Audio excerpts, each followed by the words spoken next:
Bonjour, bonsoir mesdames, messieurs et bienvenue sur cette chaîne. C'est toujours un plaisir pour moi de vous retrouver avec un thème de l'actualité. Et aujourd'hui nous allons parler du racisme. Ce n'est plus un tabou ces jours-ci de parler du racisme. Et on en trouve dans tous les médias et ça devient déjà un thème de l'actualité depuis quelques semaines. Et on essaie d'analyser, de comprendre, de raconter. Et nous allons apporter notre contribution dans cette vidéo. Il est important que nous, les principales victimes, que nous apportions notre contribution. C'est à nous de parler. Nous restons toujours tranquilles et on laisse les autres décider de notre sort. Or, notre contribution n'a jamais été mise en avant parce qu'entre nous-mêmes, nous n'échangeons pas suffisamment pour comprendre ce qui nous arrive et pour comprendre comment et pour proposer des solutions viables. Au point qu'on est arrivé au fil du temps, des générations, à pouvoir reproduire les schémas que les autres ont prévus pour nous. Si bien quand vous interrogez une victime, elle reprend point par point l'idéologie ou les principes, les étapes du racisme tel que conçu et élaboré par les autres, par l'oppresseur. Nous estimons qu'on peut avoir une démarche autre. C'est-à-dire qu'il faudrait que nous, les victimes du système, que nous essayons de parler nous-mêmes de comment est-ce que nous vivons, parce que jamais les autres ne vont en parler tel que nous le sentons nous-mêmes.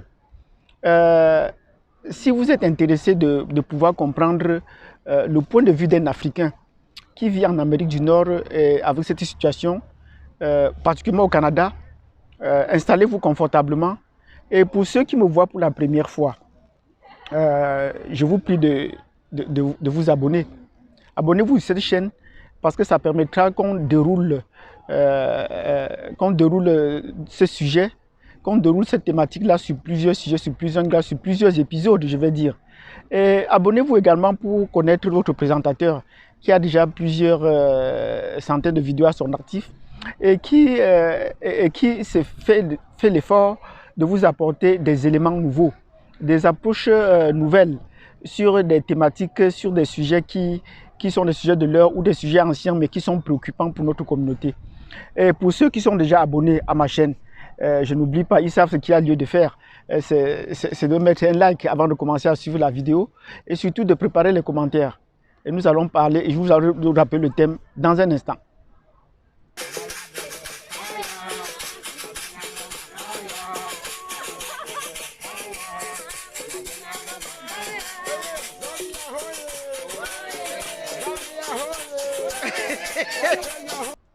Bienvenue donc sur cette chaîne, une chaîne africaine et une chaîne francophone.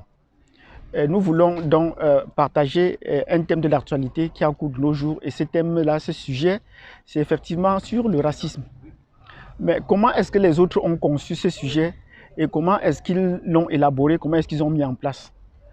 Ça, pour arriver à élaborer un tel système qui dure depuis plus de 600 ans, ils ont pris le temps de nous étudier, d'étudier ce sur qui ils vont appliquer.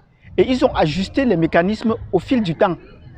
Ils ont appliqué les mécanismes au fil du temps. Et on passe de génération à génération à se battre. On passe de génération à se battre. Notre génération a un autre devoir aujourd'hui.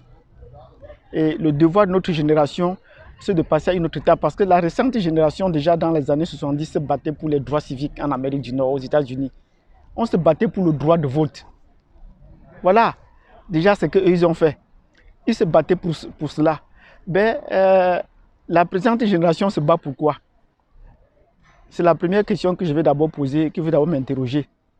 Personnellement, je ne suis pas encore arrivé à savoir le point précis sur lequel on se bat.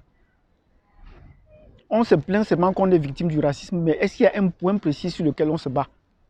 Qu'est-ce qu'on veut changer? Parce que là, c'était des lois, on voulait obtenir les droits civiques. Maintenant, qu'est-ce qu'on veut obtenir?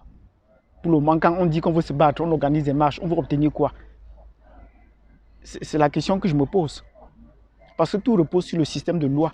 Il faudrait bien qu'on apporte quelque chose qu'on propose. Mais là, nous sommes en train de manifester, d'organiser des marches sans pouvoir dire exactement ce qu'on voudrait. Quand on nous interroge sur les médias, c'est la raison pour laquelle on est très évasif. Et je veux commencer d'abord par présenter la situation qu'on vit actuellement. Et on a une organisation actuellement qui a pignon sur rue, le Black Lives Matter. Le Black Lives Matter. Parce que cette organisation a été créée aux États-Unis en 2013. Donc c'est tout récent, ce n'est pas ancien. Et c'est fondé par trois noirs, 3 femmes noires afro-américaines. Ça c'est le noyau créateur. Et autour de ce noyau créateur, il y a 4 ou 5 autres, 5-6 membres qui se sont agrégés. Et parmi ces 5 membres, parmi ces membres du premier cercle, on se rend compte qu'il y a déjà des blancs là dans ce cercle. On se rend compte, ça c'est ma lecture personnelle, on se rend compte qu'il y a déjà des blancs dans ce cercle. Mais quand on remonte maintenant à un niveau un peu plus élargi, on s'interroge qui sont ceux qui financent une telle organisation? Qui sont ceux qui financent une telle organisation? Est-ce une organisation essentiellement pour les femmes noires? Je n'en suis pas sûr. Est-ce une organisation pour les autres, pour les blancs? Je me pose la question parce que je suis arrivé ici en Amérique du Nord après 2013. Et quand je vois les organisations, les manifestations de cette organisation, il y en a eu au Canada, on se pose la question, mais c'est pour les blancs ou pour les noirs? Parce que dans ces manifestations-là, les blancs sont plus nombreux que les noirs. Et lorsque j'y vais, je trouve par exemple un noir sur 20. Et même les blancs qui portent la pancarte de Black Lives Matter, quand ils vous rencontrent, ils vous esquivent. Mais qu'est-ce qu'ils viennent effectivement faire dans une organisation pareille? Viens-tu échanger? Il y a une sœur qui m'a demandé, qui m'a dit, mais on n'a pas vu nos frères, on n'a pas vu assez de francophones apparaître. J'ai dit oui. Effectivement, nous les francophones, peut-être nous sommes comme cela, mais on n'aime pas organiser des choses pour nous-mêmes. Et même pire, quand c'est les autres, on n'y participe pas assez. Donc, il y a même des noirs d'autres pays, d'autres langues, anglophones, lusophones et tout cela, ils constituent toujours la minorité. Ils ne pouvaient pas sortir en majorité dans ce contexte. Mais qui donc finance ces organisations?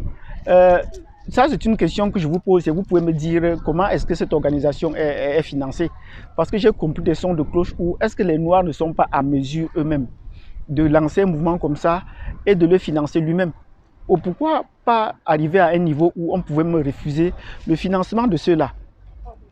On va se rendre compte qu'au fond, c'est tous eux qui vont financer ce genre d'organisation.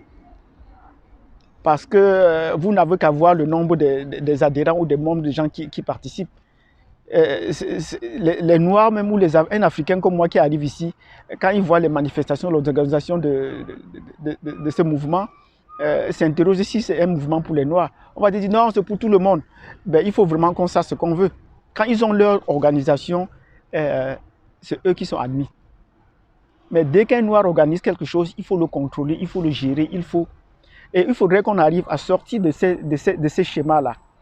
Qu'on arrive à sortir de ces schémas. Parce qu'on ne pense pas toujours que c'est en faisant avec eux qu'on va s'en sortir. Je ne pense pas tellement. Je ne pense pas. Je pense qu'il y a une autre manière de procéder qui peut nous donner un peu plus d'intégrité. C'est eux qui nous donnent la voix. Nous sommes en mesure de donner nous-mêmes notre propre voix, de nous donner la voix. Nous attendons toujours que c'est eux qui nous donnent la voix. Nous n'avons qu'à voir dans les chaînes de télévision. C'est les journalistes blancs qui vont toujours interroger les Noirs. Voilà. C'est tous eux qui vont leur poser les questions. Et vous savez que quand ils prennent le devant de l'interview, ils orientent le débat, ils orientent les questions. Et parfois, ne vous laissent même pas le temps, effectivement, d'élaborer suffisamment votre réponse. Dès que ils vous posent une question, dès que vous avancez 2-3 mots, ils vous coupent et enchaînent.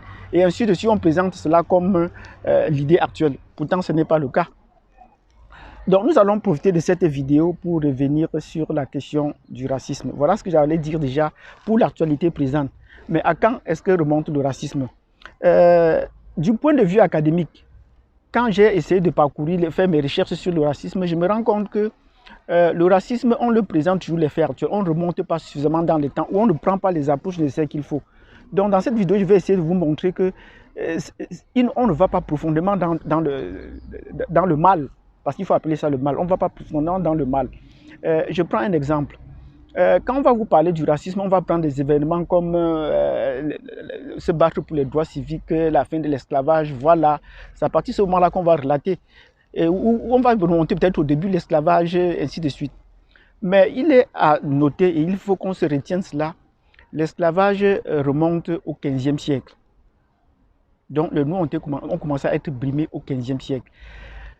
En 1454, il faut bien que nous retenions de cette date, 1454, le pape de l'époque, et vous allez chercher sur internet, vous allez voir son nom, le pape de l'époque a signé donc une bulle papale. Donc c'est comme un décret, qu'on pourrait appeler une fatwa, peut-être dans d'autres régions, dans d'autres langues. Il a signé donc une bulle papale, on appelait ça Romanus Pontifex, et il a, dans ces Romanus Pontifex, l'original de ce document se trouve encore à la bibliothèque de Lisbonne au Portugal. Voilà. Il faut bien qu'on se rende compte que c'est ce document qui a légalisé ou légiféré la discrimination. Avant cette date, on savait que les gens venaient d'origines diverses, mais on ne s'appesantissait pas sur la couleur de la peau. Voilà à partir du moment où on commence à s'appesantir sur la couleur de la peau. Parce que là, il est permis au continent, aux Européens, de pouvoir... Il est permis aux Européens de pouvoir attraper ceux qui sont de race plus fondue, de pouvoir les prendre dans des travaux forcés ou de pouvoir les arracher leurs droits. Voilà ce qui se passe en fait. Donc, et c'est à ce moment que l'esclavage a commencé à battre son plein. Parce parce qu'il fallait arrêter les Noirs pour les esclavagiser, comme je peux dire là, et comme aussi une mission civilisatrice, pour essayer de les christianiser ou de leur apporter la civilisation. Voilà la date de départ. Or, ce document, très peu de Noirs en parlent, très peu d'Africains en parlent, même eux-mêmes les Européens, ils n'en parlent pas. Parce que cela me souvient quand le Premier ministre britannique, Tony Blair, lui parlait qu'il fallait qu'on paye pour l'esclavage, que c'était un crime contre l'humanité. Et il retorquait en disant que ce n'était pas un truc officiel, que ça n'avait pas été conçu pour être considéré comme un crime, ça n'a pas été conçu. Non, ça avait été conçu, élaboré avec un décret. Je remonte aussi loin dans l'histoire pour que nous comprenions. Ça veut dire que si en 1454, le pape a signé un décret pareil, autorisant l'esclavage, autorisant que les Européens vont sur le continent africain et prennent des esclaves et les amènent en Amérique, non seulement pour les esclavagiser, mais également pour les civiliser. Voilà le point de départ. Il faudrait que si on pense, nous allons faire saut sur les manifestations, on pense qu'on doit rompre avec l'esclavage. Qu'est-ce qui se passe? On pose souvent, vous comprenez, les journalistes blancs dire à des Africains, qu'est-ce qu'on peut faire pour arrêter le racisme? Pourtant, ils savent. Commencez d'abord par abroger ce décret. Ce décret, jusqu'à aujourd'hui, 600 ans après, n'a jamais été abrogé à l'Église catholique. À l'Église catholique d'abord, ça n'a jamais été abrogé pour être appliqué ensuite à la société civile. Ça n'a jamais été abrogé. Ce décret est encore visible. Et je parle de ce décret parce que je suis catholique. Je suis de l'Église catholique romaine. Et il m'arrive effectivement de rendre ce témoignage lors des séances de prière où je rappelle aux uns aux autres que je ne suis pas étranger au racisme. Je connais que le racisme a pris corps d'abord dans l'Église catholique. C'est l'Église catholique qui a légiféré sur le racisme. Donc je dis ça même à l'église, j'essaie de partager. Donc ce n'est pas la première fois que je le sais. J'apporte cela dans cette vidéo pour qu'on essaie de comprendre. Donc une fois qu'on pose la question à un noir, comment pensez-vous qu'on peut rompre avec le racisme, qu'on peut en finir avec ce mal? Le noir, fait par l'Africain, le noir, il est embarrassé devant une telle situation parce qu'il n'a pas d'argument. Il a tellement ingurgité les arguments des autres qu'il perd lui-même sa propre formulation de l'argument. Donc je vais là sur un argument précis. Si nous voulons démanteler ce mal, il faudrait qu'on commence d'abord par démanteler la première loi qui a été à l'origine de ce racisme-là. Il faut qu'on commence d'abord par démanteler. Il faudrait que nous soyons clairs. Retenons cela une fois pour toutes. Commençons par démanteler cette première loi-là. Il faudrait que le pape actuel, ou le pape qui va suivre, que le pape actuel signe un décret pour abolir, que ce décret-là a pris fin. et que désormais tous les hommes sont égaux. Tous les hommes sont égaux. À l'église catholique, les gens ne sont pas égaux. Dans la prochaine vidéo, je pourrais vous raconter un peu comment le racisme structurel se vit au sein de l'église catholique romaine. Parce que n'oubliez pas que l'église catholique romaine a vécu pendant 1000 ans en maître sur la planète, élaborant toutes les lois et les stratégies qu'on pouvait. Parce qu'ils ont pris, depuis la chute de l'Empire romain, ils ont pris le pouvoir en Europe et ils ont contrôlé à travers la planète jusqu'en 1454, 1454. Donc vous voyez que c'est près de pendant 1000 ans, c'est eux qui intronisaient les rois, qui intronisaient les règles, qui définissaient les règles de la société et qui l'étendaient au reste du monde. C'est à partir de là donc qu'il faut commencer par voir comment démanteler le racisme. Pourquoi est-ce qu'on ne marche pas? Pourquoi est-ce qu'on marche à droite? Pourquoi est-ce qu'on roule sur la route à droite et certains marchent à gauche? Mais sur le papier a décidé qu'on devait rouler à droite. Il a choisi le côté droit de la route. L'Angleterre a choisi de rester du côté gauche. Donc voilà des choses qu'il faudrait démanteler. Si vous avez aimé cette vidéo, je vous prie de bien vouloir me mettre un pouce et de bien pouvoir passer aux commentaires. Et surtout, abonnez-vous. Abonnez-vous et prenez la cloche de notification parce que nous allons passer à la prochaine vidéo sur les autres éléments du racisme. Mais aujourd'hui, nous avons cité un seul élément et sur lequel on vous a tenté de vous expliquer. Il faudrait qu'on prenne ces éléments pour faire comprendre aux autres. Donc, abonnez-vous pour voir les prochaines vidéos, pour recevoir les prochaines vidéos que je vais faire toujours sur le racisme demain. Et revenez, vous pouvez revenir sur les vidéos antérieures en vous abonnant. Mettez-nous un commentaire sur ce que je vous ai dit, sur la question que je vous ai posée au départ de la vidéo. Est-ce que vous pensez que le Black Lives Matter est financé par les autres et non pas par les Africains eux-mêmes? Qui finance le Black Lives Matter? Dites-nous cela dans les commentaires. Et est-ce que Black Lives Matter ne pouvait pas s'auto-financer pour avoir une certaine légitimité propre? Est-ce qu'on ne peut pas s'autofinancer? Merci d'avoir suivi cette vidéo jusqu'au bout. Je vous souhaite de passer une excellente journée et je vous donne rendez-vous demain sur la même question.